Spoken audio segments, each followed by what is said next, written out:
তোমরা কিন্তু কাঁঠালটা খেয়ে বীজটা ফেলে দিও না। আসো তোমাদেরকে আজকে এই বীজ দিয়ে আমি একটা রেসিপি করে দেখাই, কাঁঠাল বীজের ভর্তা। দেখো, কয়েকটা কাঁঠালের বীজ নিয়ে প্রথমে আমি বেশ কিছুক্ষণ সময় নিয়ে এটাকে সেদ্ধ করে নিলাম।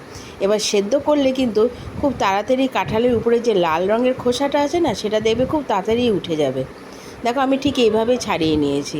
এবার কড়াইতে কিছুটা তেল দিয়ে তার মধ্যে বেশ খানিকটা রসুন আর 3-4টে শুকনো লঙ্কা একটু ভালো করে লাল লাল করে ভেজে তুলে নেব। তুলে নেওয়ার পর কড়াইতে আরও কিছুটা তেল দিয়ে একটা বড় সাইজের পেঁয়াজ আমি কুচিয়ে রেখেছিলাম, সেটাকেও আমি লাল লাল করে ভেজে নেব। তোমরা বাড়িতে এই রেসিপিটা একবার ট্রাই করো, এটা কিন্তু গরম ভাতের সাথে খেতে দারুণ লাগে। এবার দেখো, এটা আমি প্রায় লাল লাল করে ভেজে নেব। এর মধ্যে আমি দিয়ে দেবো অল্প কালো জিরে, স্বাদ মতো নুন আর একটু হলুদ।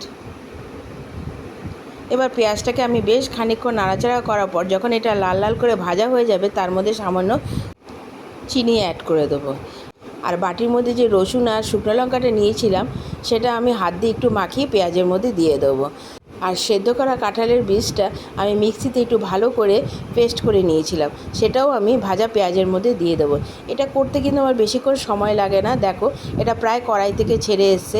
এরপরে আমি সামান্য ধনেপাতা কুচিয়ে এর মধ্যে অ্যাড করে দেবো।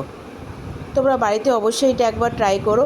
আর আমার রেসিপিটা ভালো লাগলে অবশ্যই লাইক, কমেন্টস আর শেয়ার করে দিও। আর আমার চ্যানেলটা সাবস্ক্রাইব করে দেওয়ার অনুরোধ রইল। আমি কিন্তু তোমাদের কমেন্টসের অপেক্ষায় থাকি। তোমরা ভালো থাকো, সুস্থ থাকো। আসছি পরবর্তী রেসিপিতে। এখনের জন্য টাটা।